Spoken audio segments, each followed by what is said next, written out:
Bonjour à tous. Bonjour tout le monde. Alors, je pense que nous avons déjà... Bonjour Julien. On a déjà quelques personnes qui nous ont rejoints, qui sont à l'heure. Salut Alice, Bonjour salut Daniel. Daniel. Top. Je vois que plein de personnes sont en train d'écrire dans le chat, donc on est super content avec Stéphane. Bonjour Isabelle, bonjour Marine. Waouh, waouh. Bonjour Camille. Alors, je ne sais pas si je vais réussir à dire bonjour à tout le monde un par un. Et on est super content que vous soyez nombreux aujourd'hui. Ça nous fait hyper plaisir avec Stéphane. Bonjour Laurence, bonjour Emma, bonjour Nicolas. Bonjour tout le monde. Bonjour tout le monde. Alors effectivement, les noms défilent à nous dans notre chat. Très heureux d'être là avec vous. Je ne sais pas où vous êtes, mais j'imagine un peu partout en France. Moi, je suis à Vannes en ce moment et c'est les giboulées. Je ne sais pas quel temps t'as, Mathilde, à Paris, toi? Alors moi, Paris, Paris, c'est Marseille. lumineux, mais c'est pas la folie quoi. Mais ça va. Mais il y a de la lumière, donc ça change un petit peu du mois de janvier et de février, donc on est content. Et nous avons des personnes de Marseille, Toulouse, de grand Paris, soleil. nous de Toulouse, grand soleil. Quelle chance, profitez bien. Est-ce qu'on a d'autres villes? Strasbourg. Ouais, Génial. On a vraiment toutes. J'ai l'impression qu'on a toutes. il nous manque le nord de la France. Est-ce Et que peut-être même dans d'autres pays, on ne sait pas. Ouais, Belgique. Ah, voilà, j'ai dit autre pays et là, Belgique est apparue. Waterloo. Incroyable. Super.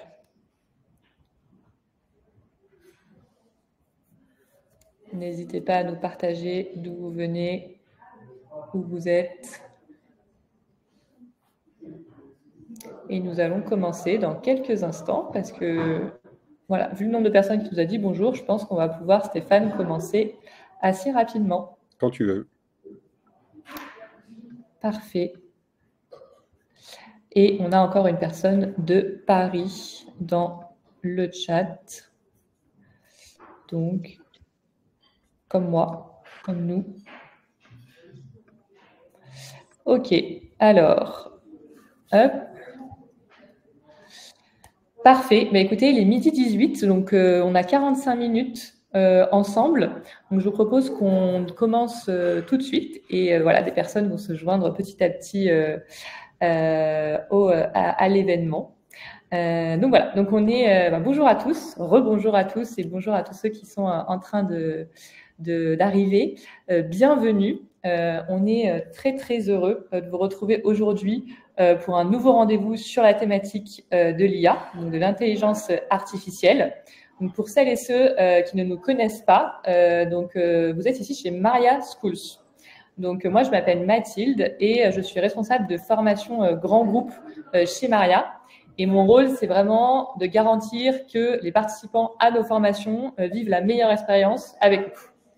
Avant que je vous en dise un petit peu plus sur Maria et notre sujet, notre intervenant, Stéphane, etc., je vous invite à nous partager dans le chat qui vous êtes, quel est votre poste, votre entreprise, vos difficultés et ce que vous apprenez aussi en ce moment. Voilà, donc parce que ça nous intéresse. Et si vous voulez aussi partager où vous êtes, votre ville, votre pays, n'hésitez pas, comme on a commencé à le faire au début. Donc voilà, donc un petit mot sur Maria. Donc Maria, c'est une école qui a été créée il y a 4 ans et qui veut vraiment proposer une alternative à la formation professionnelle. Donc vraiment une autre manière d'apprendre, avec une pédagogie qui est vraiment très inspirée de Maria Montessori. Et donc c'est pour ça qu'on s'appelle Maria.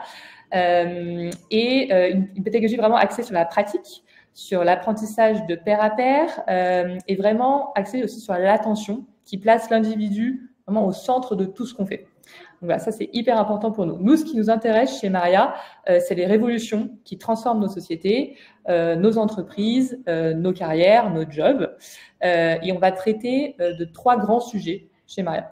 Donc, il y a un premier axe qui est que le monde, il change, il évolue autour de soft skills, qu'on appelle des modernes soft skills, autour de la collaboration, de l'esprit critique, de la créativité. Donc, c'est tous les nouveaux comportements et tout ce qu'on attend des collaborateurs aujourd'hui en entreprise. On parle aussi beaucoup de la révolution RSE, les compétences et les transformations, les nouvelles compétences un peu qui émergent en termes justement de responsabilité sociale et environnementale. Et enfin, bien sûr, on parle beaucoup du monde du numérique et des nouvelles structures technologiques, donc les nouveaux métiers, le no-code, le produit, et bien sûr, maintenant, l'IA. Donc voilà. Donc nous, chez Maria, on croit profondément en cette transformation qu'apporte l'IA. On propose d'ailleurs énormément de choses gratuites sur l'IA, notamment une toolbox qu'on a sur un prompt ultime de l'IA. Donc, je vais vous mettre le lien dans le chat tout de suite, qui a été réalisé par un expert IA qui s'appelle San Lebrun. Et voilà. Et donc, on intègre aujourd'hui de plus en plus l'IA dans nos programmes de formation. C'est très important pour nous. Et parce que l'IA, justement, et Stéphane va vous le montrer tout à l'heure, elle impacte vraiment tous nos métiers. Et pour qu'elle impacte tous nos métiers, il faut d'abord apprendre à lui poser les bonnes questions et donc à prompter. Voilà. Et donc, qui de mieux pour vous introduire à toutes ces notions justement sur l'IA que le fondateur de Promptia notamment, qui est Stéphane, qui est avec nous aujourd'hui, et récemment de son collectif Y, qui aide vraiment les entreprises à exploiter pleinement le pouvoir de l'IA pour qu'elles gagnent en productivité, en efficacité, en confort et en créativité. Et en fait, ce qui est intéressant chez Stéphane, enfin, ce que je trouve, c'est que son collectif, il vise aussi à mutualiser les connaissances sur l'IA et à encourager le partage de bonnes pratiques entre experts. Et donc, voilà, Stéphane s'est un peu rendu compte que tout le monde crée dans son coin des solutions sans les partager forcément à son voisin.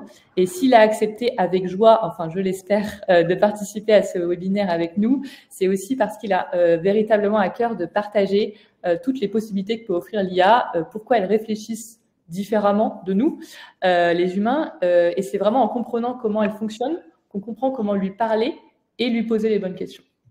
Donc voilà, donc c'est vraiment ce sur quoi on va réfléchir ensemble aujourd'hui. Et avant que je laisse Stéphane se présenter et commencer, je voulais juste vous dire que voilà, vous pouvez partager toutes vos questions dans le chat, bien évidemment. Soit on y répondra tout de suite avec Stéphane, soit on prendra un temps à la fin pour y répondre. Mais ne vous inquiétez pas, toutes vos questions seront traitées. Et merci beaucoup d'avoir partagé. Je vois qu'on a énormément de personnes différentes avec nous. À la fois les personnes dans le produit, en marketing, chez les RH. Donc voilà, donc c'est très varié. Donc on est hyper content d'avoir autant de diversité aujourd'hui avec nous. Et sans plus attendre, écoute Stéphane, je te laisse commencer. Un grand merci Mathilde, et je te confirme, c'est avec une grande joie que je suis parmi vous. J'ai découvert l'IA il y a une petite dizaine d'années dans une précédente boîte dans l'immobilier où en fait on avait commencé à intégrer du machine learning. C'est une famille d'intelligence artificielle pour essayer d'identifier des annonces immobilières plus rapidement quand le marché était vraiment très tendu. Et puis, j'ai pas arrêté en fait depuis de me former. J'ai quitté cette boîte il y a un petit peu moins d'un an et demi. Et puis là, j'ai un peu la déflagration de ChatGPT, comme sans doute beaucoup d'entre nous ici, où je me suis dit, mais en fait, voilà, on commence à interagir maintenant avec du langage naturel, avec ces outils. Et j'ai revisité en fait tout mon parcours d'entrepreneur en me disant, mais si j'avais eu ces outils à l'époque, parce qu'en tant qu'entrepreneur, on démarre à zéro, il faut faire son BP, il faut recruter, il faut faire de la com, du marketing, enfin voilà, on fait un peu tout. Je voyais bien à quel moment j'aurais pu me servir des IA. Donc là, à partir de ce moment-là, je me suis formé aux IA, j'ai beaucoup pratiqué et j'essaie effectivement avec Promptia, donc ça c'est ma boîte perso, mais aussi, comme tu disais, avec le collectif, d'autres professionnels qui se sont aussi mis à l'IA assez récemment, et notamment à ce qu'on appelle en fait les IA génératives. Alors, sans plus attendre, tu me demandais, voilà, essayons de répondre à cette question, pourquoi les IA réfléchissent différemment de l'humain? Alors déjà, moi, ce webinaire, je vous propose de nous focaliser plutôt sur les IA génératives. Hein. Les IA génératives, c'est celles qui génèrent, qui créent, notamment du texte, de l'image, comme ici, ou voir des vidéos, du son également, à partir d'une simple instruction qui fait parfois quelques mots, quelques lignes, mais jamais plus, et de façon assez étonnante, ça va répondre en fait de façon naturelle aux instructions qui sont données. Alors, si on va un petit peu si on soulève un petit peu le capot des IA génératives, en réalité, c'est pas si compliqué que ça. Enfin, en tout cas, ça repose sur 2 fichiers.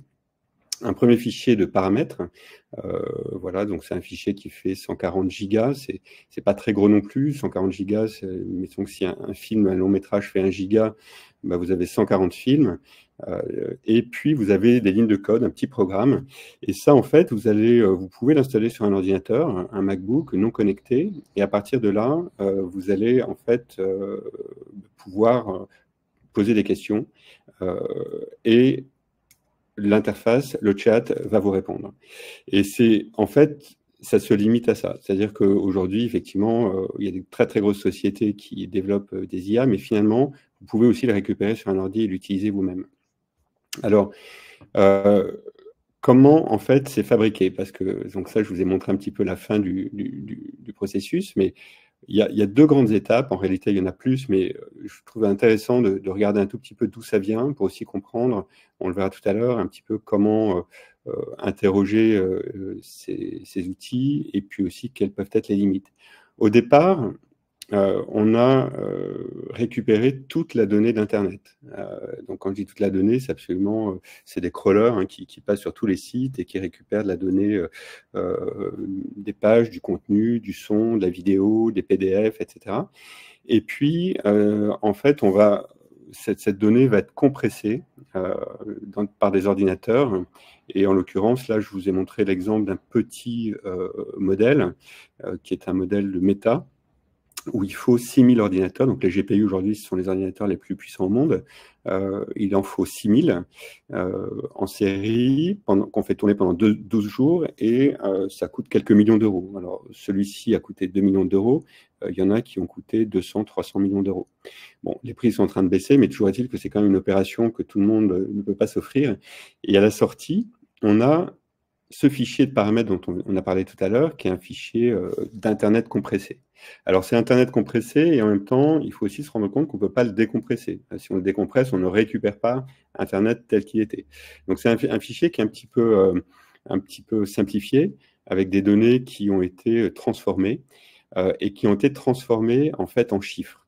Et c'est la deuxième étape, moi, que je trouve intéressante, c'est qu'en fait, toute la donnée, texte ou image, a été transformée en chiffres qu'on appelle par un processus qui s'appelle la tokenisation, donc la fabrication de tokens ou de jetons en français. Et en fait, toute cette donnée a été découpée en petits bouts. Et vous voyez ici la phrase « c'est incroyable », en fait, est composée de 6 tokens. Donc le premier, c'est C, le second, c'est l'apostrophe, le troisième, c'est EST, ainsi de suite. Et à chacun de ces tokens correspond un numéro unique et qui va permettre aux ordinateurs de comprendre et puis en tout cas de positionner ce contenu textuel, d'image, de vidéo dans un ensemble chiffré, puisque l'ordinateur ne fonctionne que sur la base de chiffres. Et donc finalement, avec ces chiffres, eh bien, les modèles de fabrication, enfin ces grands modèles de langage, vont pouvoir dérouler des mots les uns à la suite des autres à travers ces tokens, en essayant de trouver le token le plus probable. Alors là, je vous ai montré un petit exemple. On peut le voir en fait sur un outil sur la plateforme d'OpenAI, ce qui s'appelle le Playground. Ici, si je saisis une phrase qui démarre par Van et la capitale 2, et que je cherche à connaître la suite, eh bien, voilà, le le chat va générer du texte, et en réalité, il génère du texte token après token, et vous voyez ici que le premier token, c'est mort, le second, c'est BIH, le troisième, c'est AN, avec des probabilités, en fait, pour chacun de ces tokens d'apparaître. Et en fait, le modèle va choisir le token le plus probable. On peut également le régler en lui disant, mais non, je te laisse une certaine liberté, ça s'appelle la température, et je te laisse le choix de choisir un token un petit peu moins probable, et ce qui fait en fait que à chaque demande, à chaque prompt, va sortir un contenu unique, à la fois pour du texte, mais également pour de l'image. Et d'ailleurs, on le verra tout à l'heure, mais si vous reposez 2 fois la même instruction, la même demande, vous n'aurez pas exactement la même réponse. Ce qui fait en fait qu'on qualifie ces outils d'intelligents, puisqu'on a l'impression en fait qu'ils s'adaptent en permanence, qu'ils sont jamais identiques, enfin en tout cas qu'ils ne fournissent pas une réponse identique, et donc que ce ne sont pas des algorithmes avec une chaîne un petit peu de connaissances qui amènerait d'une étape à l'autre selon certaines conditions. Alors, il est aussi intéressant de voir que si on se demande, si on se pose la question de savoir si l'intelligence, si l'IA est réellement intelligente ou comment elle réfléchit, qu'en fait, nous, en tant qu'humains, on a un petit peu 2 systèmes de pensée. C'est un économiste, en fait, prix Nobel d'économie, qui a formalisé ça. Il cherchait à savoir comment optimiser des décisions sur les marchés financiers. Et il s'est dit, il y a un certain nombre de décisions qu'on va prendre à l'intuition, à l'instinct. Et ça, c'est 95% du fonctionnement de notre cerveau. C'est un fonctionnement, finalement, une pensée immédiate. Et puis, il y a un deuxième système qu'on va activer dans certaines circonstances ou qui vont demander de la réflexion, qui vont demander de la logique, qui vont demander du discernement. Et ce deuxième système, en fait, qu'on appelle le système rationnel, on l'a également, mais on ne l'active pas systématiquement. Et il consomme aussi plus de ressources. Et par exemple, si on un exemple simple, mais 2 plus 2, c'est vraiment le système 1 qui fonctionne, c'est 4, on l'a appris par cœur à l'école, on sait le restituer, pas besoin de réfléchir. En revanche, 17 fois 24, pour la plupart d'entre nous, il va falloir qu'on pose cette équation, alors soit dans notre tête, soit sur du papier. Et en réalité, aujourd'hui, les IA génératives n'ont que le système 1.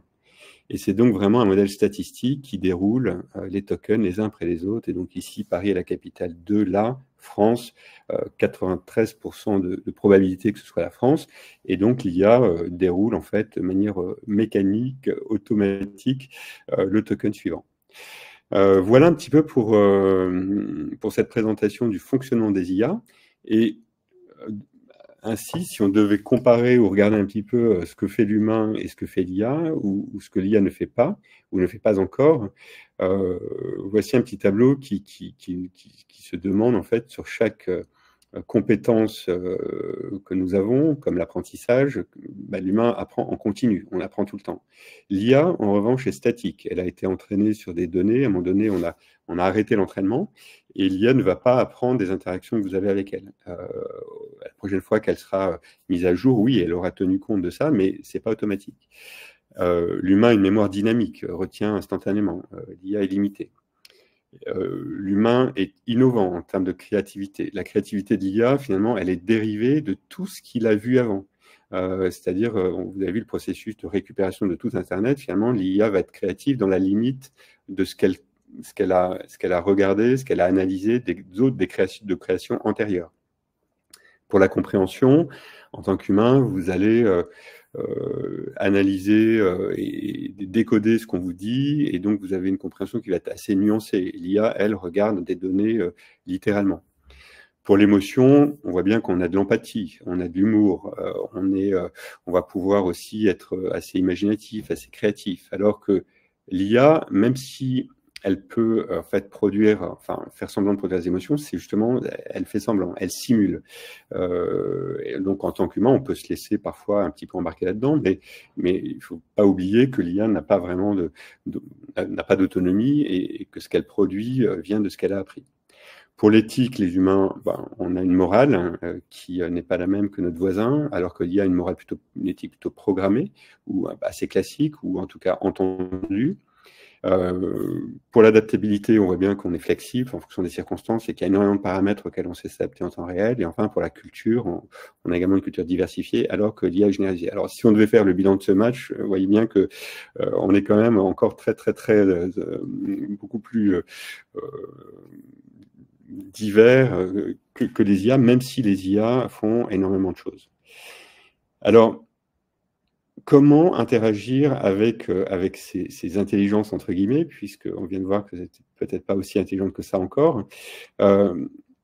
Rentrons un petit peu maintenant, si vous voulez bien, dans l'art du prompt, hein, ou l'art de la requête. Le prompt, en fait, c'est l'instruction qu'on va fournir à l'IA pour qu'elle retourne une réponse. Et ce qu'il faut savoir, c'est que on peut poser n'importe quelle question à l'IA. L'IA va vous répondre dans tous les cas, hein, c'est mécanique. Mais qu'en même temps, si on ne fournit pas une question suffisamment fine et détaillée, on aura une réponse assez aléatoire, assez incertaine, et qui vraisemblablement n'apportera pas énormément de valeur. Et donc, les clés d'un bon prompt, il y en a plusieurs. Hein. Là, je vous en ai mis 5. Il y en a une qui est vraiment importante, c'est de donner un rôle au modèle, à l'IA, avec laquelle vous interagissez. Si c'est ChatGPT, il sera beaucoup plus intéressant de lui dire agis comme un expert en marketing avec 20 ans d'expérience, ayant par ailleurs une spécialité en SEO, que de juste lui dire écris-moi un article de blog. Pourquoi? Parce que, en fait, en lui disant ça, l'IA, la question, l'instruction, lorsque vous allez l'envoyer, elle va donc être transformée en token. Et ces tokens, en fait, vont aller se rapprocher ensuite. Bon, il y a un autre processus dont on n'a pas parlé qui est l'embedding. C'est la création de vecteurs. Et en fait, cette question va aller dans un endroit du lac de données où elle va trouver un petit peu des cousins. Donc, si elle a compris que vous parliez de marketing, d'expertise, de SEO, elle va aller dans cet univers, en fait, où la probabilité de trouver du contenu intéressant est plus élevée. Et donc, la réponse, en retour, sera beaucoup plus intéressante. Deuxième point, être précis dans sa formulation et ses exigences. Et là, il ne faut pas utiliser des verbes assez clairs. Hein. C'est écrit quelque chose, analyse ce document, résume ce texte, etc. Le verbe d'instruction est assez important. Il faut également ajouter du contexte, donc dire aussi d'où vous parlez, qui vous êtes, pour quel poste, pour quel métier, dans quel, voilà, qu'est-ce que vous cherchez à faire, puisque là également, ce contexte va être tokenisé et va servir en fait à vous fournir une réponse plus pertinente. Un quatrième élément qui est également, on reviendra un petit peu tout à l'heure, mais c'est donner des exemples. Donner des exemples d'un article peut-être que vous trouvez intéressant, qui est bien écrit, qui est assez bien référencé si vous faites du SEO par exemple. Et puis dernièrement, la contrainte. Dites-lui, je cherche une réponse en 3 lignes, en 2 paragraphes, en 3 pages, etc. Donnez-lui des contraintes de style et de ton. Et une fois que vous avez ça, en fait, la qualité de la réponse va être vraiment très différente. Une autre façon de se le représenter dans cet exemple, on voit ici le rôle, tu es un expert en marketing et en copywriting, le contexte, tu es une entreprise qui vend différents produits éco-responsables. Le résultat attendu, c'est l'instruction, donne-moi écrit 5 exemples. Donc là, on est effectivement précis. L'objectif, c'est un petit peu le contexte. Hein, moi, ce que je cherche à faire, c'est de rédiger une description produit. Ensuite, on lui donne des contraintes. Chaque idée doit être claire et doit souligner la durabilité, le design et les avantages. Et puis, des contraintes également de format, où là, on lui demande un texte en 100 à 150 mots. Et ça, finalement, avec ces instructions, vous avez à peu près toutes les clés pour bien faire tourner des IA. En tout cas, les premières clés pour avoir des résultats déjà très satisfaisants. Alors, par exemple, prenons cet exemple, l'importance du prompt. Donne-moi 3 idées pour un post sur les réseaux sociaux. À votre avis, est-ce que ce prompt est de bonne qualité, moyenne ou bonne ou mauvaise, pardon? Alors là, vous pouvez répondre dans le chat si vous pensez que c'est mauvais et si vous arrivez à nous dire pourquoi, peut-être. Alors, je pense que tout le monde est assez d'accord. Mauvaise, trop vague. pas assez précis, manque le rôle, aucune info détaillée, pas assez spécifique, aucun contexte, pas d'exemple. Alors effectivement, hein, toutes ces réponses sont bonnes. On voit d'ailleurs que ChatGPT va répondre. Hein. Il vous dit bien sûr avec beaucoup d'enthousiasme et puis il se met à écrire, il vous donne des idées de posts. Donc vous avez un post sur un voyage, un post sur un défi personnel, mais est-ce que finalement c'est ce que vous attendiez? Probablement pas. Et donc en fait, il n'y a pas de contexte. Effectivement, il faut plus d'informations sur le type de plateforme sur lequel vous voulez créer ces posts, le style d'écriture, etc. Et donc, là, on voit que dans ce prompt, alors peut-être aussi vous laisser nous dire si vous pensez qu'il est meilleur. Alors, il est probablement meilleur, mais éventuellement de voir si ça vous paraît déjà un assez bon prompt ou s'il pourrait être encore amélioré.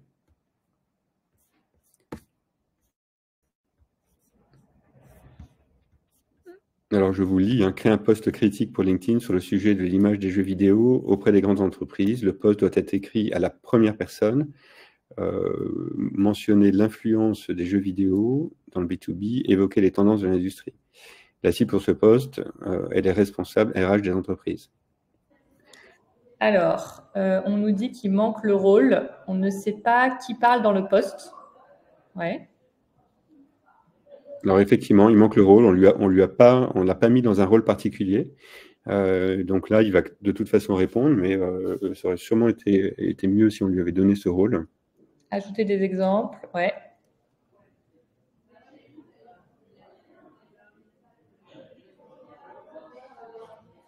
Oui, absolument. Les contraintes, alors on donne quelques contraintes, le poste doit être à la première personne, mais effectivement, on pourrait en donner plus. Alors, voilà ce que ça donne. Donc ce prompt, en fait, donne quand même un résultat qui, on voit tout de suite, beaucoup plus structuré. On a un post, on a des titres, on a des emojis. Et donc ce prompt est plutôt bon. Évidemment, on pourrait encore l'améliorer. Un autre exemple, parle-moi de méditation et de ses bienfaits, développe le plus possible. Donc là, de la même façon, on souhaite avoir peut-être comprendre un peu ce que sont les bienfaits de la méditation en ayant énormément de contenu, mais est-ce que ça va être satisfaisant? Probablement pas. On ne sait pas vraiment quel type de contenu l'IA doit produire. La demande est quand même très très vague. Il n'y a pas de format ni de longueur spécifiée. Il n'y a aucune effectivement consigne sur le style, etc. Et donc une autre façon de le faire aurait sans doute été de lui dire, voilà, tu es un assistant. Alors là, j'ai fait l'exemple pas sur la méditation, mais sur la rédaction d'un contenu web. Tu es un assistant IA spécialisé dans la rédaction de contenu, écrit un article de blog de 500 mots sur les avantages de la méditation. Alors, c'est bien sur la méditation, en utilisant un ton positif encourageant. Structure l'article avec une intro, 3 parties. Chaque partie devant fournir un avantage clé, une conclusion, inclut des sous-titres pour chaque partie. On voit que là, déjà, on se rapproche sans doute beaucoup plus d'une instruction claire et qui fournira du contenu intéressant. Et en effet, ChatGPT vous donne un titre, une intro, et puis des paragraphes. Je ne vous ai pas mis toute la réponse, mais il vous écrit l'article. Libre à vous ensuite de reprendre certaines parties pour les améliorer, pour peut-être ajouter certaines contraintes, etc. Et vous, Stéphane, moi j'avais une question par rapport au prompt que tu nous as présenté. Est-ce que c'est Oui. important dans la façon dont tu écris ce prompt de faire des paragraphes, de séparer, ou en fait en termes de token, c'est pareil, c'est écrit tout à la suite, est-ce qu'on doit organiser le prompt? Non, non, alors il suffit que toute l'information soit dedans, tu peux mettre dans l'ordre que tu veux. Là, pour mieux le voir à l'écran, effectivement, j'ai fait des soldines, mais c'est absolument pas nécessaire. Tu peux lire en continu, même sans faire de soldines. Ok. Voilà. Alors, en fait, donc voilà, on a regardé un petit peu ce qui était un bon prompt. Ce qu'il faut aussi voir, c'est que le prompt, en fait, ont aussi des limites, et notamment ce qu'on appelle les hallucinations. C'est-à-dire que comme l'IA va de toute façon écrire une réponse, Dans certains cas, elle va pouvoir, et que c'est un modèle statistique, hein, n'oubliez pas, un token arrive avec une probabilité d'arriver, mais on n'est pas forcément certain que ce soit le bon, eh bien, ça peut parfois jouer des tours. Donc là, je vous ai mis un exemple assez parlant, hein. Un avocat répond pour préparer un procès, mais il ne cite que des faux arrêts. Forcément, sa plaidoirie va avoir peu d'impact. Mais ça, c'est arrivé, voilà, ça peut arriver en fait. C'est-à-dire que on disait tout à l'heure, le prompt, il faut qu'il soit travaillé pour donner une bonne réponse, mais ça ne garantit pas non plus que la réponse soit 100% exacte, et ça va demander donc une analyse, une relecture de quelqu'un qui a aussi la compétence pour se demander si la réponse est de qualité. Une autre limite assez connue, ce sont ce qu'on appelle les deepfakes. Donc là, le contenu généré par l'IA, par nature, va être faux. L'IA le crée de toutes pièces, mais pour autant, l'IA ne s'arrête pas. Vous lui demandez une photo du pape avec une doudoune, cette photo n'existe pas, il va pourtant la créer. Et donc, en fait, on voit que l'IA avec laquelle on interagit aujourd'hui n'a pas vraiment de limite, et que d'ailleurs les gouvernements commencent à s'emparer de ces sujets, puisque demain, évidemment, il est assez probable que certaines personnes s'en servent aussi pour des usages pas malveillants ou pas forcément éthiques. Donc les limites, il y en a beaucoup, les hallucinations, les deepfakes, évidemment le RGPD, les données que vous envoyez à une IA se retrouvent sur des serveurs à droite et à gauche, hein, et puis aux États-Unis la plupart du temps. Des enjeux de cybersécurité, des enjeux de droit d'auteur. Alors aujourd'hui, tout ce que vous produisez vous appartient, que ce soit du texte, que ce soit de l'image ou que ce soit de la vidéo, mais en même temps, les auteurs essaient aussi de porter leur voix en disant, voilà, le contenu est quand même créé sur un corpus qui a été créé par des auteurs, et comment en fait faire en sorte de récupérer des droits d'auteur avec ces IA. Vous avez aussi des limites de biais. Ce n'est plus le cas parce que ça a été corrigé, mais si vous demandiez à l'IA de traduire nurse, par exemple en français, le mot anglais, il vous le traduisait par infirmière et pas par infirmier. Aujourd'hui, vous posez la question, il vous dira si c'est un homme, c'est un infirmier, si c'est une femme, c'est un infirmière. Et puis des enjeux, comme toutes les technologies en fait, hein, ni plus ni moins, mais de pollution. Alors, je vous propose de passer dans une étape un petit peu plus avancée pour en fait vous aider à entrevoir peut-être des possibilités qui vont au-delà de ce qu'on a vu pour le prompt. C'est peut-être de considérer dans un premier temps que l'IA, finalement, c'est un super stagiaire. Et c'est assez incroyable puisque à tout instant, à toute heure du jour, de la nuit, vous pouvez appeler quelqu'un qui va vous répondre dans le domaine de votre choix. Donc, vous allez demain pouvoir lui dire je souhaite me former au dessin. Eh bien, l'IA va vous fournir un cours pour vous former. Et quand je dis dessin, mais c'est évidemment tous les sujets qui vous passent par la tête. C'est quelqu'un qu'on peut appeler à tout moment, donc qui arrive et qui, en même temps, qui a besoin d'instruction. C'est-à-dire qu'un stagiaire, il a besoin que vous lui expliquiez. C'est ce qu'on voyait un petit peu tout à l'heure, ce que vous attendez de lui. Si vous lui donnez peu d'instructions, il ne va pas vous donner les réponses que vous attendez. Ensuite, pour aller pousser l'IA un petit peu dans ses retranchements, il faut vraiment se dire qu'on va dialoguer avec l'IA. Alors, le dialogue, effectivement, c'est quelque chose qu'on fait entre humains d'habitude, mais considérez en fait qu'une réponse n'est jamais une réponse définitive. Et si quelque chose ne vous plaît pas, par exemple l'introduction de l'article tout à l'heure, effectivement, dites-lui, mais finalement, est-ce qu'on pourrait pas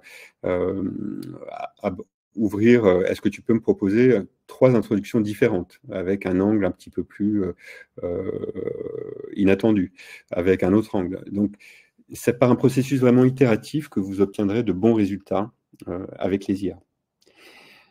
Autre élément à connaître, la fenêtre de mémoire est limitée. Alors, qu'est-ce que ça veut dire? En fait, l'IA, lorsqu'elle vous répond, regarde en fait l'échange que vous avez eu avec elle, mais elle regarde l'échange précédent, enfin tout ce que vous lui avez écrit, tout ce qu'elle a répondu, mais finalement c'est une fenêtre qui se déplace et qui est limitée. L'IA aujourd'hui, ChatGPT, dans la version gratuite, regarde à une mémoire de 8000 tokens. Donc 8000 tokens, un token, c'est à peu près 0,7 mots, donc ça vous fait à peu près 5 à 6 000 mots. Et au-delà de ça, l'IA ne se rappelle plus ce qu'elle vous a dit avant. Donc, si, par exemple, vous commencez une interaction avec l'IA en lui demandant un plan de formation, qu'elle vous donne un premier plan, des grands chapitres, vous allez dans le détail, au bout d'un moment, elle ne se rappellera plus du plan qu'elle vous a donné. Et donc, là aussi, il y a des techniques pour rappeler à l'IA, ben voilà le plan que tu m'avais donné au départ, maintenant développe la deuxième partie, développe la troisième partie.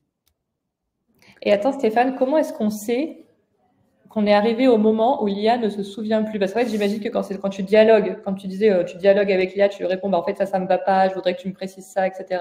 Là, le ton du texte, en fait, ça va pas, etc. Et il y a un moment où tu dialogues, et elle a oublié les instructions que tu lui avais données au-dessus, c'est ça que tu veux dire? Alors, ouais, absolument. Et donc, elle l'oublie, mais elle va pas te le dire. Elle va pas te dire, tiens, j'ai oublié. En fait, donc c'est à toi. Alors, parfois, tu vas t'en rendre compte. Tu dis, maintenant, développe la sixième partie, puis tu t'aperçois qu'en fait, elle a oublié la sixième partie, qu'elle te répond n'importe quoi. Et donc là, tu lui dis, non, mais attends, la sixième partie. Donc, tu remontes, tu fais un copier-coller. Donc, prompter, on devient un peu les rois du copier-coller. Hein. Parfois, on colle des choses à droite, à gauche, mais alors, ensuite, vous avez, on va le voir tout à l'heure, mais vous avez d'autres modèles d'IA qui sont plus larges. Aujourd'hui, une IA qui s'appelle Claude, de la société Anthropic, vous fournit une fenêtre de 200 000 tokens. Vous voyez, donc tout d'un coup, on passe de 8 000 à 200 000. Là, et il est rare d'avoir ce problème. Et d'ailleurs, enfin, c'est aussi, ce sera un petit peu peut-être aussi une des conclusions, c'est qu'on n'est qu'au début hein, de ce qu'on peut faire avec les IA. Donc, chaque mois apporte son lot d'innovation, de meilleures performances, etc. Donc, quand je dis 8000 aujourd'hui, il faut avoir conscience que c'est une limite. Et il est vraisemblable que dans quelques mois, ce sera plus un problème. Tu parles de ChatGPT, la version gratuite sur 8000 ou oui, voilà. La version payante à 16 000. 16 000 et Claude 20 000. C'est ça que tu Claude disais 200 000. Claude 200 000. Pardon, excuse-moi. 200 000. Ouais, okay. ouais. Parfait. Merci. Voilà. Mais ça, après, ça, ce sont des informations qui peuvent se trouver hein, sur Internet. Vous pouvez même demander au modèle. Parfois, le modèle sait quelle est sa fenêtre de token. Et puis, sinon, vous allez vous en rendre compte. Mais il faut juste être un petit peu vigilant, effectivement, sur cet aspect-là. Oui, complètement. Et il y a Cyril qui demande pourquoi Claude n'est pas accessible en France.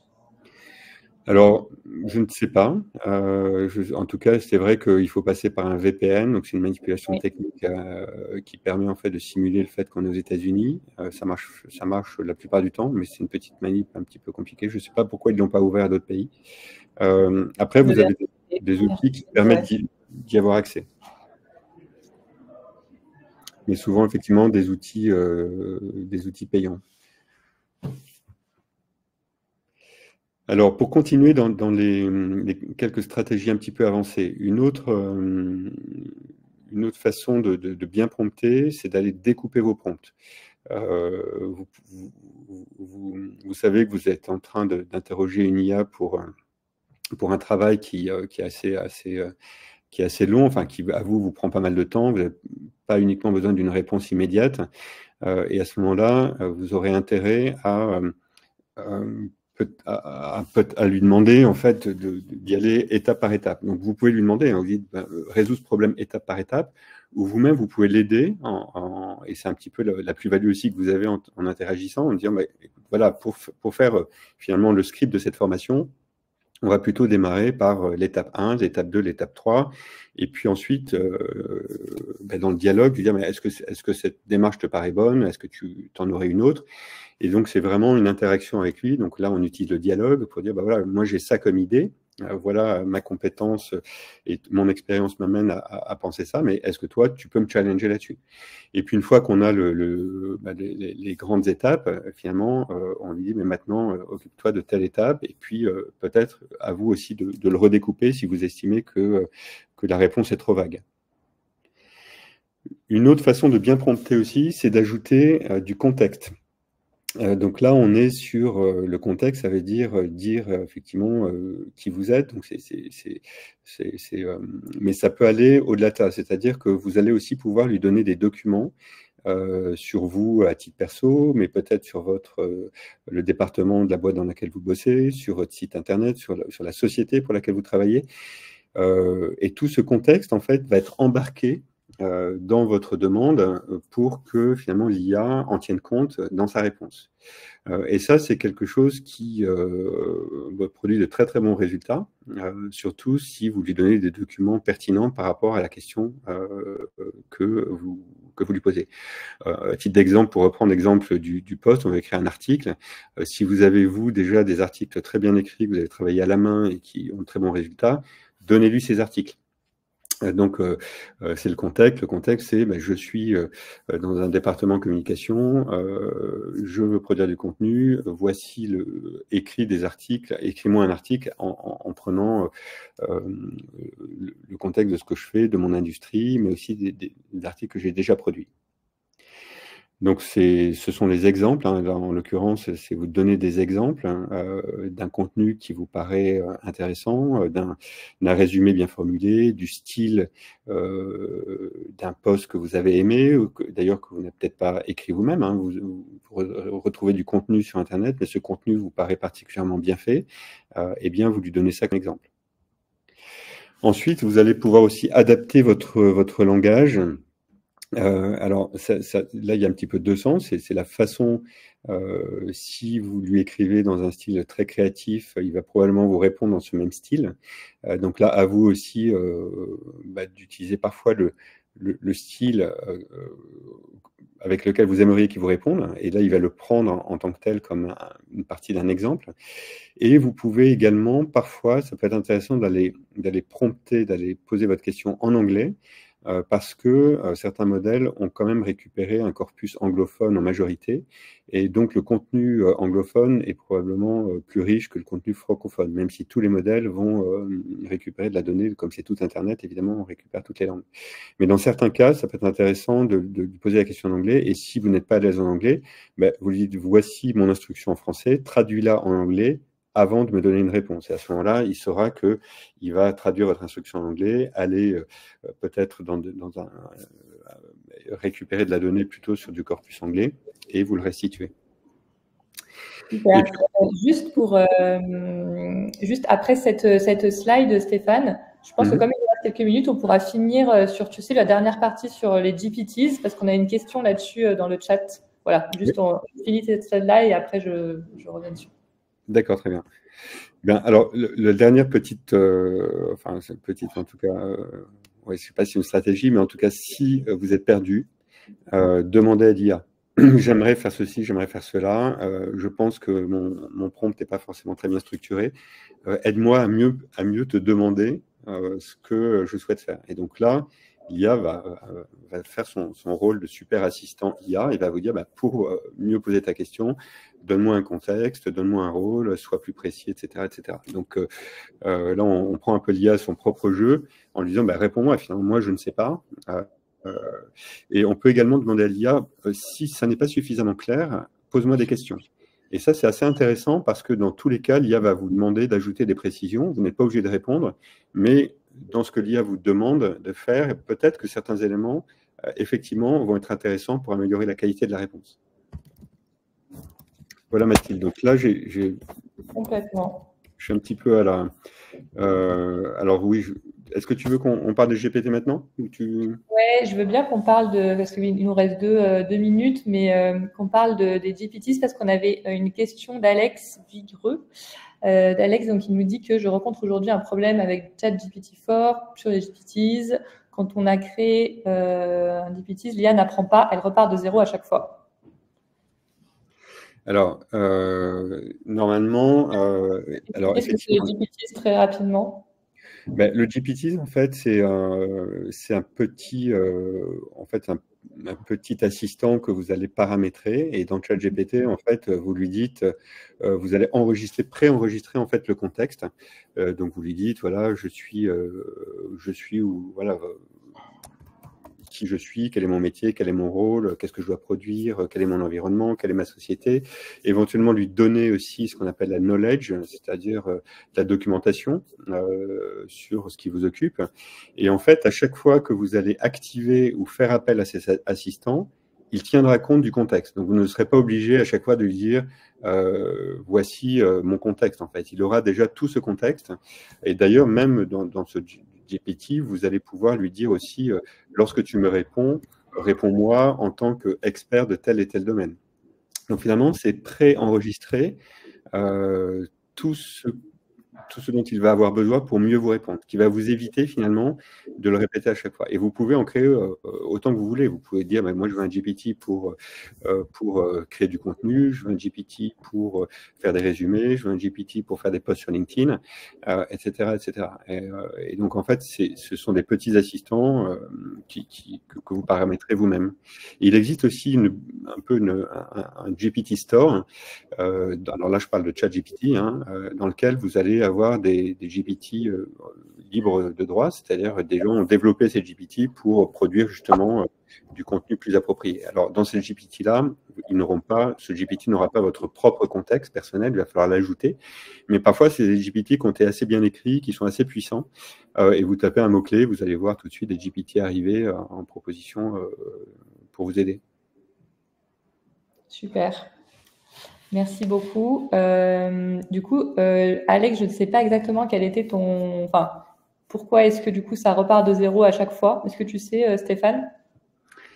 Alors, à chaque fois que tu ouvres le GPT, finalement, effectivement, ça repart de zéro. Il n'a pas l'historique, en fait. Sauf si vous réouvrez la conversation. Si vous réouvrez demain la conversation, parce que dans ChatGPT, vous gardez quand même à gauche la mémoire des anciens prompts que vous avez eus. Si vous rouvrez ce prompt et vous continuez, à ce moment-là, il va récupérer l'historique dans la limite, en fait, de ce qu'on disait tout à l'heure de sa mémoire. D'accord. Peut-être une question de mémoire, du coup. Florence demande comment enregistre-t-on un assistant IA créé? Alors, en fait, vous avez normalement alors, c'est dans la version payante de ChatGPT qu'on peut effectivement le faire. Il y a d'autres outils la version gratuite, je crois, ne le permet pas, mais quand vous avez la version payante, vous allez voir assez vite dans le menu à gauche, créer un GPT, et puis là, tout de suite, vous avez une fenêtre qui s'ouvre, et c'est assez intuitif. Après, n'hésitez pas, il y a plein de tutos sur YouTube qui permettent comment créer un GPT, vous allez trouver ça. C'est vraiment une manipulation très très simple. Complètement, et ça permet justement de poser des questions plus rapidement en fait à l'IA parce qu'elle a déjà votre contexte, elle a déjà ce que vous souhaitez, donc c'est beaucoup plus rapide. Donc Florence dit merci. Merci beaucoup Stéphane, déjà pour tout ce que tu nous as présenté. On va juste. Alors, si vous avez des questions juste dans le chat, je vous laisse les noter dans le chat. Et pendant ce temps, on va juste vous présenter un petit peu très rapidement nous ce qu'on fait chez Maria pour un peu faire le wrap-up global du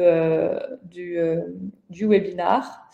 Donc là il y a juste Stéphane qui vous avait mis 3 clés essentielles à retenir. On y reviendra juste après. Agathe, c'était très clair, merci. Donc on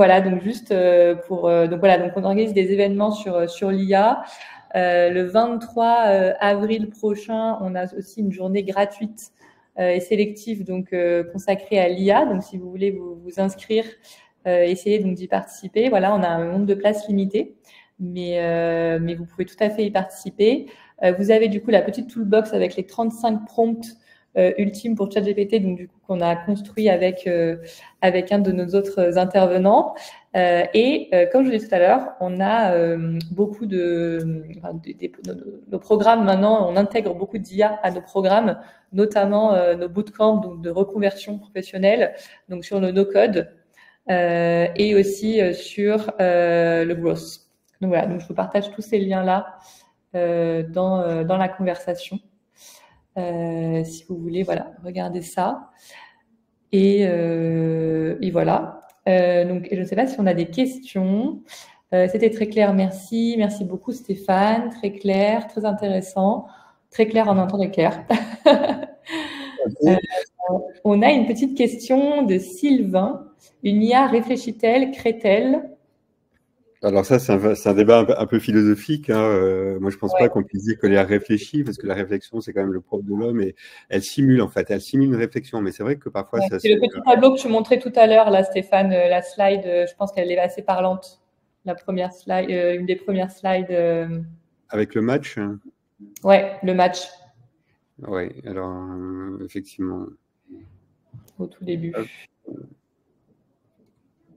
Oui, alors oui, effectivement. Donc est-ce que l'IA réfléchit non, je pense qu'on est vraiment très loin de ça encore aujourd'hui, hein, même si effectivement, il y a même un débat sur est-ce qu'un jour l'IA va devenir, on appelle ça l'IA générale, est-ce qu'elle va devenir suffisamment autonome pour même échapper un petit peu comme dans les films de science-fiction au contrôle de ses créateurs.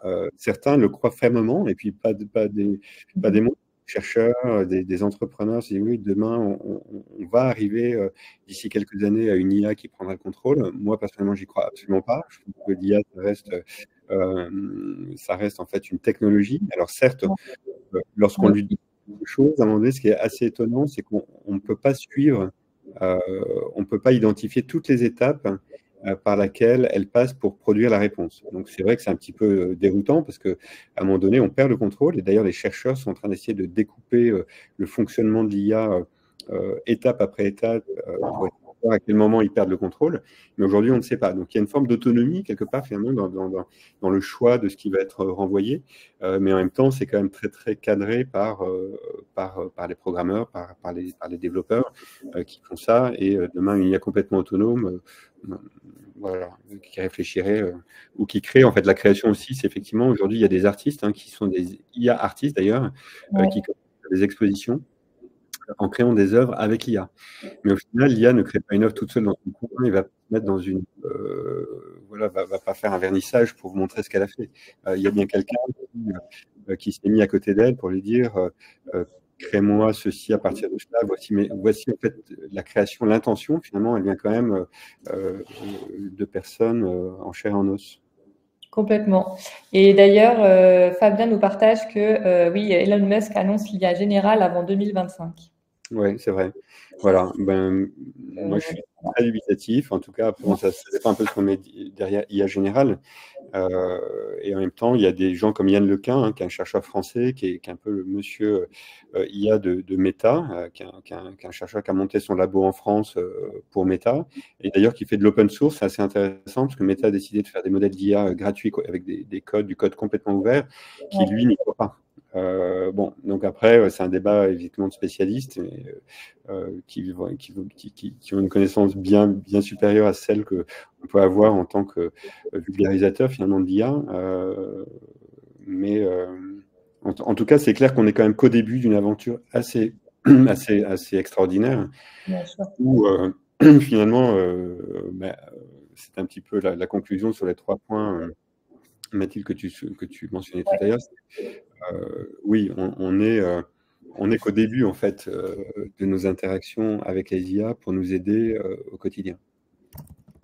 Complètement, complètement. Écoutez, merci à toutes et à tous. À part s'il y a des dernières questions, on était vraiment ravis de vous avoir pendant ce temps court. Bien sûr, si vous voulez rallonger ce temps, vous pouvez vous inscrire à notre journée Maria Day ou à nos, voilà, peut-être qu'on aura d'autres événements aussi. Mais voilà, donc n'hésitez pas. En tout cas, nous, c'est un sujet qui nous passionne maintenant et voilà, on a d'autres intervenants comme Stéphane avec qui on travaille, voilà, pour vraiment intégrer ça dans nos programmes. Ça nous est hyper précieux. Donc voilà, on était hyper contents de vous avoir avec nous. Et si vous n'avez pas encore mangé, je vous souhaite un très bon appétit, une très bonne journée, une très bonne fin de semaine et de très beaux prompts, bien évidemment. Merci Mathilde. Bonne journée à tout le monde. Et puis peut-être on se revoit peut-être pour le Maria Day. Bien sûr.